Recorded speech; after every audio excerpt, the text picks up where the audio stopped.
Hello, welcome back to Anthem, Andari and the Theater of the Mind. Kali ini gue pengen bahas tentang consistency. Udah dari 2 bulan lalu lah kepikiran untuk bahas ini. Karena semacam, ya seperti biasa ya, ada panggilan untuk harus ngulik tentang konsistensi. Gue yakin udah banyak nih yang paham bahwa konsistensi adalah kunci keberhasilan. Baik ketika kita lagi belajar untuk menguasai sebuah lesson gitu ya, atau dalam berkreasi. Sering tuh gue denger dari para content creator kalau yang bikin mereka sukses sampai viral, dikenal banyak orang, ya karena konsisten terus bikin konten. Sama nih kayak berbagai profesi lainnya termasuk atlet dan juga musisi gitu ya, yang bikin mereka ahli di bidangnya. Ya salah satunya karena konsisten terus untuk latihan. Ketika gue sekolah atau kerja di suatu tempat ya, termasuk ketika kerja lepasan, gak susah tuh untuk konsisten ngikutin dan menyesuaikan diri dengan sistem yang ada di tempat itu. Tapi ketika mencoba kerja sendiri alias berwirausaha, wah kok berat ya. Kayak berkali-kali gagal gitu untuk bisa konsisten supaya berjalan terus. Nah itu juga yang bikin gue tuh semakin tergerak nih untuk ngulik tentang konsistensi. Dari dictionary, konsistensi itu berasal dari bahasa Latin consistent. Ya sama ya, maksudnya kayak kata-kata itu sama. Yang artinya standing firm atau still. Terus berarti juga existing. Terus kalau ngebahas tentang konsistensi nih ya, dari yang gue baca-baca, kayaknya tuh emang gak bisa lepas dari teorinya Leon Festinger, seorang psikolog sosial Amerika yang lahir pada 8 Mei 1919. Yang mana tanggal hari ini gue taping itu adalah 8 Mei 2024. Jadi kalau beliau masih hidup, hari ini tuh usianya 104 tahun. Wow.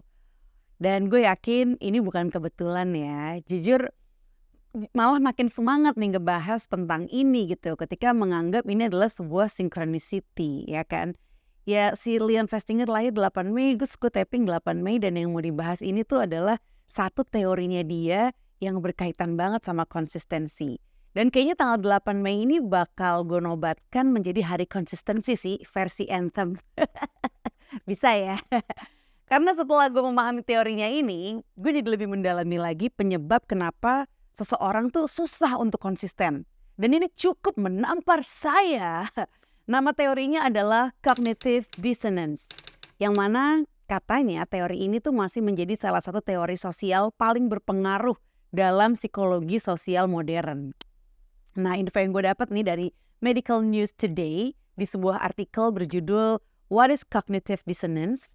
Di situ dijabarin bahwa disonansi kognitif adalah ketidaknyamanan yang dirasakan seseorang ketika perilakunya tuh nggak sejalan dengan nilai atau keyakinannya. Disonansi kognitif adalah fenomena psikologis yang terjadi ketika seseorang menganut dua keyakinan yang bertentangan pada saat yang bersamaan. Disonansi kognitif terjadi ketika seseorang memiliki dua kognisi atau pemikiran yang terkait nih, tapi bertentangan. Psikolog Leon Festinger ini mengemukakan konsep disonansi kognitif ini pada tahun 1957. Dalam bukunya A Theory of Cognitive Dissonance, Festinger mengusulkan bahwa dua gagasan bisa menjadi konsonan atau disonan. Ide-ide konsonan secara logis tuh mengalir satu sama lain. Kalau ide-ide disonan saling bertentangan ya. Contoh nih, pas zaman pandemi, orang yang mau melindungi orang lain dan yakin bahwa pandemi COVID-19 itu ada, nyata gitu ya, akan menggunakan masker di tempat umum. Nah ini adalah harmoni nih, konsonan ya. Tapi kalau orang itu percaya bahwa pandemi COVID-19 nyata, tapi menolak untuk pakai masker, nilai-nilai dan perilaku mereka nih akan bertentangan satu sama lain. Dan itulah yang disebut disonansi. Disonansi antara dua ide yang bertentangan atau antara ide dan perilaku menimbulkan ketidaknyamanan. Cognitive dissonance ini adalah sesuatu yang dirasakan secara internal, yang mana nggak ada tuh tanda-tanda eksternal yang kuat ya, yang menunjukkan bahwa seseorang mengalami disonansi kognitif. Festinger percaya bahwa semua orang tuh termotivasi untuk menghindari atau mengatasi disonansi kognitif karena ketidaknyamanan yang ditimbulkannya. Hal ini bisa mendorong orang-orang untuk mengadopsi semacam defense mechanism atau mekanisme pertahanan tertentu ketika mereka harus menghadapi dissonance kognitif ini. Atau cognitive dissonance ya, jadi kebalik nih. Mekanisme pertahanan ini terbagi dalam 3 kategori. Yang pertama, menghindari. Menghindari atau mengabaikan disonansi itu. Orang mungkin menghindari orang atau situasi yang mengingatkan mereka akan hal tersebut. Membuat orang tuh enggan lah membicarakannya atau mengalihkan perhatian mereka dengan tugas-tugas yang menyita waktu. Itu defense mechanism yang pertama ya. Yang kedua adalah delegitimasi. Delegitimasi ini semacam meremehkan bukti adanya disonansi. Seseorang dapat melakukan ini dengan mendiskreditkan orang, kelompok, atau situasi yang menonjolkan atau membuat disonansi itu ya. Misalnya nih, mereka mungkin mengatakan bahwa hal itu nggak bisa dipercaya lah, bias tuh kayak gitu. Terus defense mechanism yang ketiga adalah membatasi dampak, yang artinya membatasi ketidaknyamanan akibat disonansi kognitif dengan menyepelekan pentingnya hal tersebut. Seseorang bisa melakukan hal ini dengan menyatakan bahwa perilaku tersebut jarang terjadi atau hanya terjadi satu kali aja, atau dengan memberikan argumen rasional untuk meyakinkan diri sendiri atau orang lain bahwa perilaku tersebut tuh baik-baik saja. Nah, itulah ketiga defense mechanism. Apakah kamu pernah mengalaminya? Lanjut nih ya, kalau misalnya kamu pernah mengalami, boleh langsung tulis di kolom komen ya. Lanjut lagi, di artikel itu juga ngasih beberapa contoh kondisi cognitive dissonance. Yang pertama nih, ketika makan daging misalnya. Konfliknya adalah beberapa orang yang memandang dirinya sebagai pecinta binatang, memakan daging, dan mungkin merasa tidak nyaman ketika memikirkan dari mana daging yang mereka makan itu berasal ya. Beberapa peneliti menyebut hal ini sebagai meat paradox atau paradoks daging gitu ya. Disonansi kognitifnya, orang tersebut mungkin menikmati rasa daging tetapi merasa bersalah karena tidak mampu mendapatkan daging selain yang hewani. Terus cara mengatasi disonansi kognitif itu, orang itu akhirnya mungkin memilih untuk mengurangi konsumsi daging dan mempertimbangkan makanan pengganti daging dengan protein nabati misalnya. Lanjut nih, contoh kedua. Dalam melakukan pekerjaan rumah tangga. Konfliknya, laki-laki mungkin percaya pada kesetaraan gender, tetapi kemudian secara sadar atau nggak sadar, mengharapkan pasangan perempuan mereka untuk melakukan sebagian besar pekerjaan rumah tangga atau mengasuh anak. Disonansi kognitifnya, orang tersebut mungkin menyadari bahwa pasangannya tuh lebih banyak berkontribusi dalam pekerjaan rumah tangga dan dia ngerasa bersalah nih. Tapi mereka mungkin mencoba merasionalisasi tindakan mereka dengan berpikir bahwa kerjaan rumah tangga itu nggak terlalu susah kok. Dan dia juga ngerasa ngalamin banyak challenge di tempat kerja gitu. Nah, cara mengatasi disonansi kognitifnya misalnya dengan mereka bekerja sama dengan pasangannya untuk membagi tugas rumah secara adil gitu. Itu untuk pekerjaan rumah tangga ya. Contoh satu lagi nih yang berkaitan sama fast fashion. Konfliknya, seseorang mungkin menyadari dampak fast fashion terhadap lingkungan dan pekerja, tapi masih membeli pakaian murah dari perusahaan yang melakukan praktik berbahaya. Disonansi kognitifnya, orang tersebut merasa bersalah karena membeli pakaian murah dari perusahaan yang melakukan praktik berbahaya, tapi mereka tidak mampu membeli pakaian yang lebih mahal, yang memang dibuat secara lebih etis gitu. Terus cara mengatasi disonansi kognitifnya misalnya dengan orang tersebut memilih untuk membeli pakaian dari toko barang bekas gitu atau thrifting ya. Atau mungkin nabung untuk membeli 1 atau 2 item pakaian yang produksinya lebih etis. Yang juga bisa mereka pakai tuh pakaian tersebut dalam berbagai situasi gitu. Nah, gue yakin sih banyak nih yang pernah atau masih sering ya ngalamin disonansi kognitif. Karena ini tuh umum banget sih, manusiawi dan kadang emang gak bisa dihindarin. Apalagi hidup di zaman yang too much information ini. Yang pasti disonansi kognitif itu bisa diatasi dengan mengubah perilaku atau keyakinan seseorang supaya konsisten nih satu sama lain gitu. Jadi gak tabrakan, gak disonan gitu. Lanjut, gue juga dapat dari verywellmind.com. Ada sebuah artikel berjudul What is Cognitive Dissonance yang ditulis oleh Kendra Cherry, MSED. Yang sebelumnya gue juga pernah nemu artikelnya Kendra Cherry ya, yang berkaitan pas bahas euforia. Di artikelnya ini, dia menyebutkan bahwa ketidakkonsistenan antara yang diyakini orang dan cara mereka berperilaku, memotivasi mereka untuk melakukan tindakan yang akan membantu meminimalkan perasaan tidak nyaman.